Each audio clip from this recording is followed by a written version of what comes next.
Hello and welcome to a new episode of Breaking Boundaries with Niluka.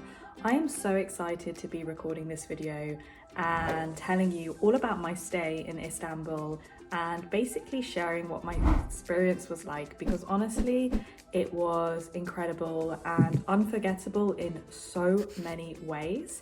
And in this video, because there was so much to see and so much to do, I thought rather than focusing in on the digital nomad aspect, I thought I would tell you what are the top 10 things you can see and do in Istanbul. I was there for about 6 or 7 weeks and it was absolutely fantastic. And I have to be honest and tell you guys that when I was arriving, or before I was arriving, I was feeling pretty apprehensive. I really wasn't sure what to expect.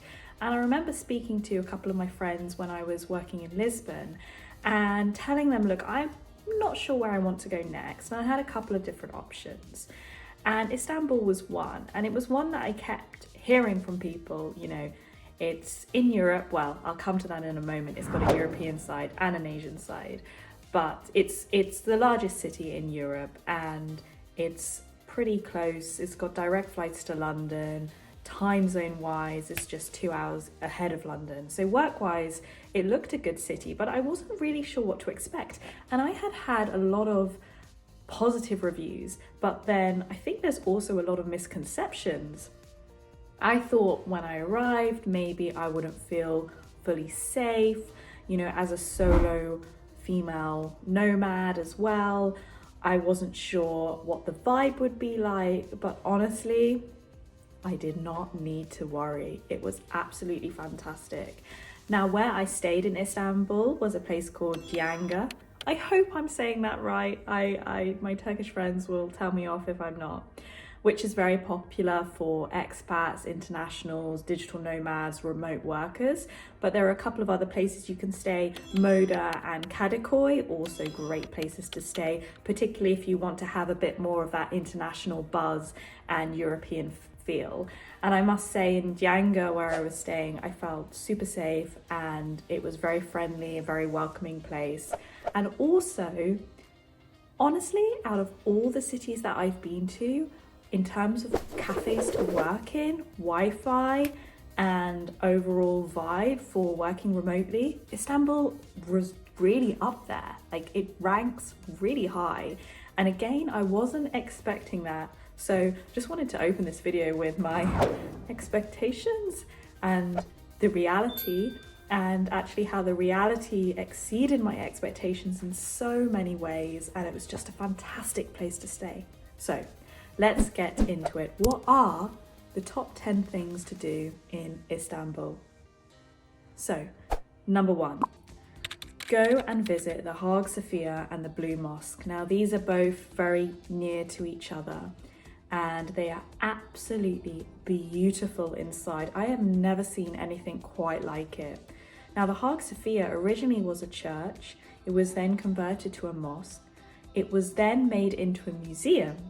And then in 2020, it was turned back into a mosque and it's absolutely stunning inside. And the same applies to the Blue Mosque. Now, if you are going out of respect, you should take some scarf with you to wear over your head. Men also shouldn't be going in with shorts, for example. But very, very welcoming place. A lot of tourists there, but also people who are there to worship and are using the mosques for prayer. So that was really special and really amazing to see. Second thing to do, climb the Galata Tower. So the Galata Tower is a beautiful and very famous tower right in the center of Istanbul, in the very, very center area, the old area. And it was originally a watchtower built in the Byzantine period. And when I was there, from the outside, it's pretty beautiful. And at night it gets lit up and there's all sorts of projections on the tower. But climbing it was the best thing because the views at the top were absolutely stunning. You can see across the whole of Istanbul, which, by the way, as I said at the start, largest city in Europe. It is a huge city. And you can see views from all sides. So I would truly recommend doing that. It can get a little bit busy, so be prepared to queue for about half an hour, maybe more, but it's definitely worth it. Number 3, eat at an authentic Turkish restaurant. Okay, so the food in Istanbul, and I think Turkey generally, whoa. I don't think I can ever go back to shop-bought falafel or shop-bought hummus, because it was just incredible. The meze, the food that you get there is really, really good. And it's also very vegetarian friendly. If you're plant-based or vegan like I am, then it really caters to you. So I would say you can go to an authentic Turkish restaurant. And what I really liked about Istanbul and Turkey generally is bread is always free. And I didn't realize this when I first went and ate out. They will just give you bread with every meal for free, which is really nice, especially if you have a lot of dips. So go eat some authentic Turkish food. There is a lot out there. Depending on what your preferences are, you can find something delicious. Oh, and dare I forget, the Turkish delight. Turkish delight like you've never seen it before. Number 4, cross the Bosphorus. Now the Bosphorus River is the main area that crosses Istanbul. It's very, very famous, and it connects the Asian side of Istanbul and the European side of Istanbul. When I was there, I also went sailing one day with some of the nomads, which was a great experience. And it's a beautiful, beautiful place. If you're like me and you love being by the water, then the Bosphorus is a fantastic place to go to, and you can cross it, you can sail across it, you can take a boat. Particularly at night time, it's also very beautiful, so I'd really recommend that. Number 5 is to try a Turkish bath. Now, I had never done this before, and I wasn't really sure what to expect either, so I thought, you know what, I'm going to do this. I'm going to integrate into the culture and try this.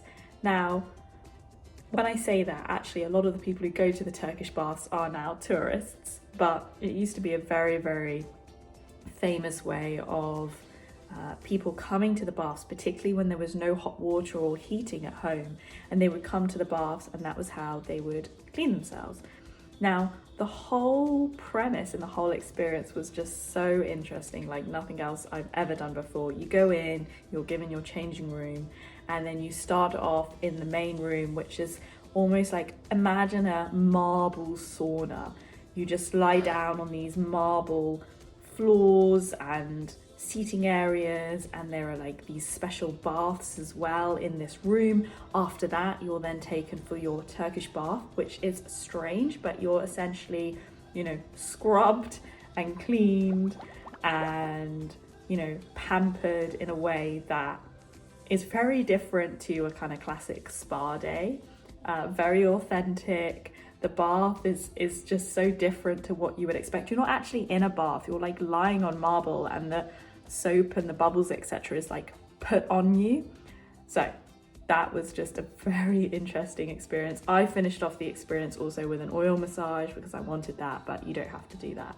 So worth trying, see what you think. Not for everyone, but worth, I think, the experience. Number 6 is to visit the famous markets. Now, oh my gosh, I did this in my first weekend there, and there are 2 famous markets in Istanbul to visit. Now, there is the Spice Bazaar, which is, as the name suggests, a lot of spices, but also teas, Turkish delight. It's got a very food focus. And when I was coming back home to see my family, I bought them some treats from this market. Really, really amazing. When you are there, though, be warned, there are many sellers all competing with each other. So do try to barter on the price. It does work, and it's quite fun to do that. There is also the Grand Bazaar. The Grand Bazaar is much bigger than the Spice Bazaar, and it contains a whole mix of items, clothes, watches, cutlery. It does include some food as well. Just anything that you can imagine is at the Grand Bazaar. And I think think it was the oldest shopping mall in Turkey, or it was certainly one of the oldest shopping malls in Istanbul, and one of the first. So it is pretty famous for that. And again, just worth the experience. Go and get lost in the bazaar and see what you might find. Number 7 is to take a trip to Balat. Now, Balat is a neighborhood that was very different to the other areas of Istanbul I was in. It's extremely colorful, extremely beautiful, and again has a very European, Italian feel. When I was there, it really didn't feel like Turkey. There were quite a few tourists, I must say, but still worth, a half-day visit or a few-hour visit. I went, saw some of the beautiful, colourful buildings, and that's what it's really famous for. I had a cup of coffee and read my book, and then I moved on. So worth going and seeing Balat. Number 8 is to go to one of the palaces. Oh my gosh. So I went to the Dolmabahce Palace. Again, I hope I'm pronouncing that right. It is the largest palace in all of Turkey with over 45 rooms, and I have never seen anything like it. Now, I can't show you guys too much because they were pretty strict on where you could and couldn't take photos, but it was beautiful and just so ornate and full of so much interior beauty. It was honestly like nothing I've ever seen before, so I would really recommend going to one of the palaces. That was the main one I went to. Number 9 is to soak up the hustle and bustle of Istiklal Street. Now, Istiklal Street is the main street that runs through the heart of I suppose downtown Istanbul, very close to Hagia, which is where I was staying, very close to Taksim Square, which is again very famous, and it's one of the main streets that you can walk down. In fact, the first time I saw it, I really thought it felt a little bit like Oxford Street in London. You'll see what I mean when you see this video now, but that it's worth doing. Again, so many shops, so much to see, and worth walking from one side to the other. And number 10 is to visit the Basila System. Now, this is the largest cistern in Turkey, and it's an underground reservoir for holding water.